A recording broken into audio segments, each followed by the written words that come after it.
Hello and welcome back, future scientists. I'm Mr. K with Mississippi Public Broadcasting.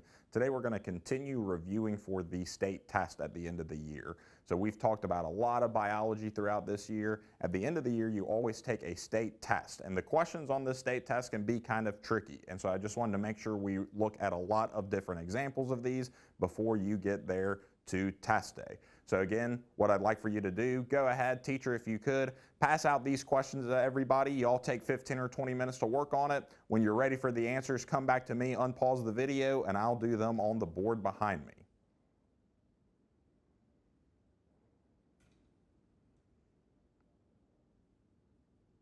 All right, I'm sure that didn't give y'all any problem, but just in case it did, hold tight, follow along with me, and I'll make sure we clear up any of that confusion. So let's go ahead and get started. All right, here's the first one. So let's read over this. This says, the chart shows the molecular structures of monomers associated with 4 common macromolecules. Record the label of each macromolecule listed below in the box next to its monomer molecular structure. So it's our job to figure out which of these are carbohydrates, lipids, nucleic acids, and proteins. So let's go ahead and take a look at that. Okay, this first one is going to be lipids, okay? And there's a couple things that should be able to give this away. First of all, we know that these lipids often have 3 fatty acid chains, and that's what these are. They almost look like tails coming off of here, okay? So these are triglycerides. There's always 3 of them, and when I saw that 3 structures, I knew that was probably a lipid. All right, the next one here, this is going to be D, a protein. Okay, this is a protein. And the best way to really figure that out is you just need to know the general overall structure of this protein, okay? And I'll give you more hints on how to figure out these other 2 as well. All right, so this next one is going to be A. This is a carbohydrate, okay? Carbohydrates often have this ring structure, so when I saw that, I knew that's probably what we were working with, okay? And again, with the carbohydrates, there's always a 1 to 2 to 1 ratio, 1 to 2 to 1 for carbon, hydrogen, and oxygen. So there's always twice as many hydrogens as there are carbons and oxygens. If we were to count up all of the H's and O's and C's in this box, you would find that that would be true here as well. Okay, and then the last one, this is going to be C, a nucleic acid. The way we know that this is a nucleic acid, specifically this is a nucleotide, and we know that because this is a sugar, this is the phosphate, and then we have the nitrogen base over here as well. This is the phosphate, a sugar, a phosphate, and a nitrogen base. That's what makes up a nitrogen base, okay, a nucleic acid. So that's really what we're looking at for that one. Great, let's move on to the next one. Okay, this says, a labeled model of a plant cell is shown below. Which organelles work together to help a plant cell store and remove excess nutrients? Okay, the one that we really want to go with here is letter B. Okay, remember that the cell membrane plays a very important role when it comes to being selectively permeable, what comes in and out of the cell, okay? And then also the vacuole is the thing that's going to really store any excess water. You can see how large this vacuole is in the plant cell. It has to hold a lot of water, okay? And then the cell wall also plays an important role when it comes to storing and removing these nutrients, okay? The vacuole here kind of works like a warehouse. That's where we store all of our extra nutrients. Great, let's go on to the next one. Okay, this says, a student is studying the process of protein synthesis. Circle a word or phrase in each set of parentheses to best complete the statement describing protein synthesis. Okay, so what we want to do here is circle words that are going to make this true. So let's take a look at this. This says, during protein synthesis, the nucleus stores the information for the protein while the ribosome uses the information to build the protein. So at this point we should know when it comes to making these proteins, the DNA is in the nucleus, so the nucleus plays a really, really important role in this, okay, but the ribosome is the one that actually makes the protein. So the DNA is in the nucleus, the ribosomes are in the cytoplasm. They work together to build these proteins. All right, so for part B here, it says, which statement best describes what happens to many cellular proteins after protein synthesis? Okay, well, for this one, we want to go with letter B. The Golgi apparatus processes and packages proteins for transport.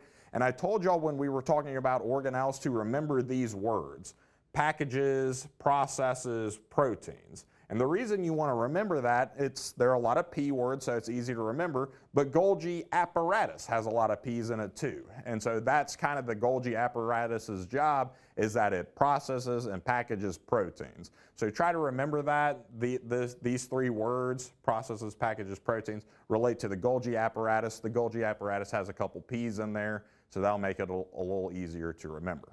Great. Let's go on to the next one. This says, a student compares cells from a leaf, a human cheek, and a cup fungus. The student records information for the 3 cells in the table. Okay, based on this information, which statement best compares the 3 cells? Well, there's a lot of similarities and differences in between these 3 cells, but the answer that summarizes it is letter C.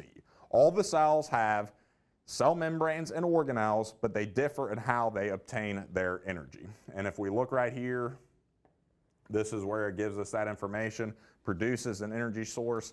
The leaf cell can make its own, so it's a producer. The human cheek cell and the fungus, they are not able to make their own energy. They're both heterotrophs, and so that's actually how we know that animals and fungal cells are more closely related than plant cells, is because we have something similar in common that the plant cells don't. So letter C is definitely our best answer choice for this one. Let's keep it going. Okay. Viruses called bacteriophages use bacteria cells to replicate. The diagram shows a virus and a bacterium. It's our job here to circle words that make this true. So this says the virus is not considered to be alive. Like the virus, the bacterium has a tough external barrier, but the bacterium is different because it has ribosomes that it uses to make proteins.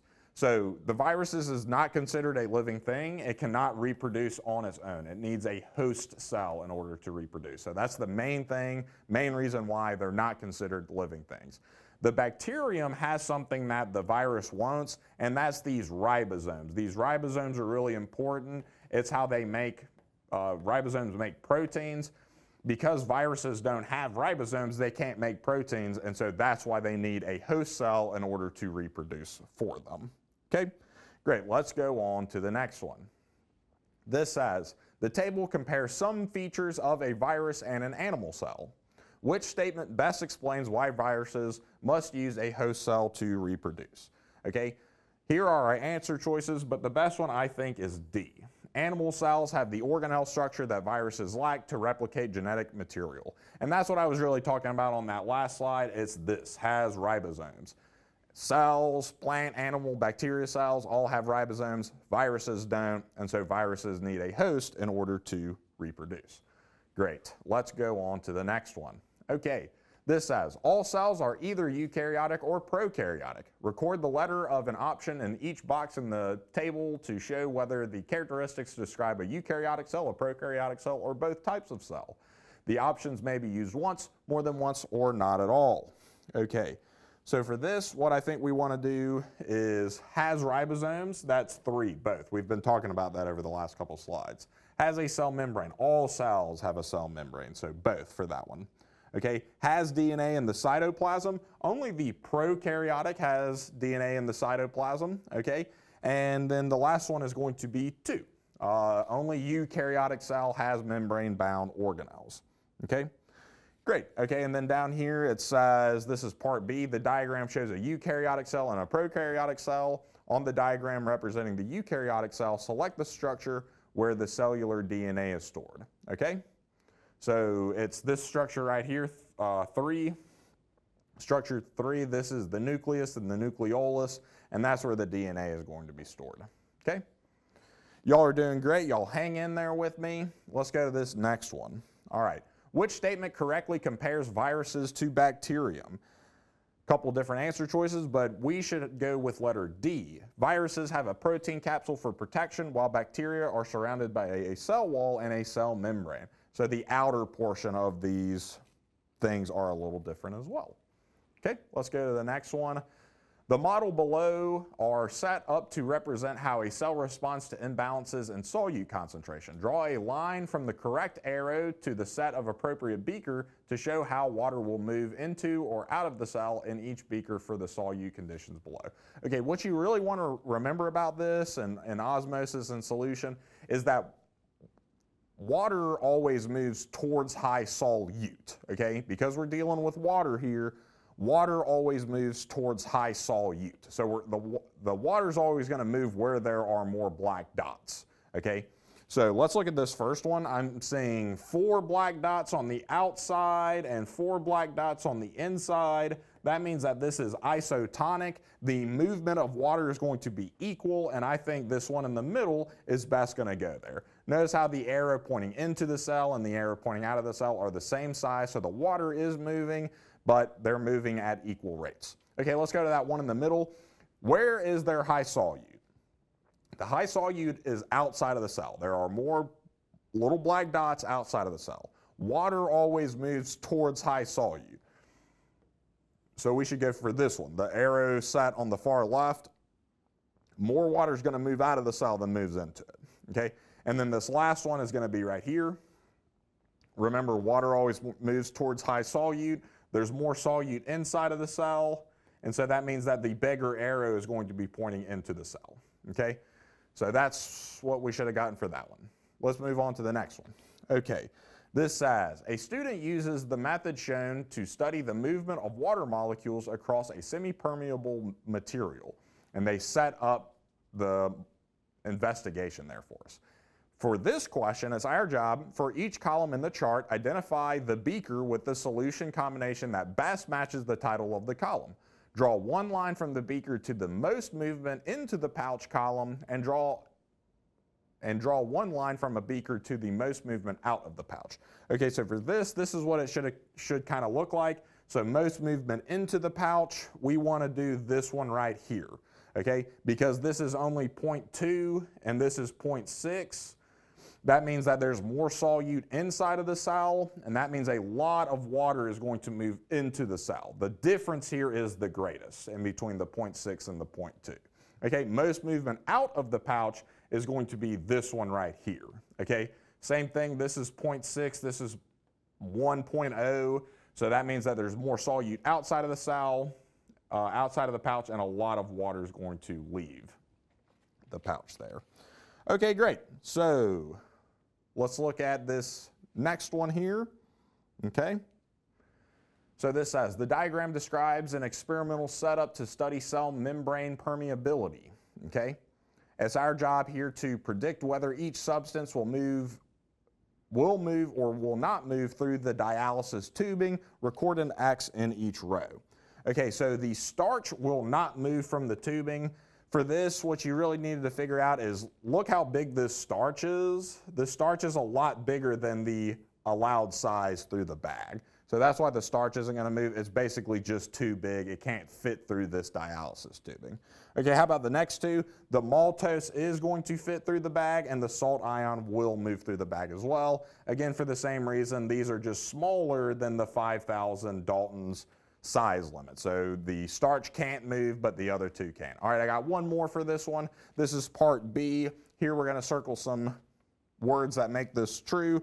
It says, in the control, water moves into the dialysis tube because less solvent is inside the tube than the beaker. In the experiment, amylase breaks down starch into maltose. Maltose moves out of the dialysis tube, and less water movement is observed than in the control. All right, so thank y'all so much for making it here today. Your teacher has some other work for you to do, so make sure to give that your best effort, and I hope everybody has a great day.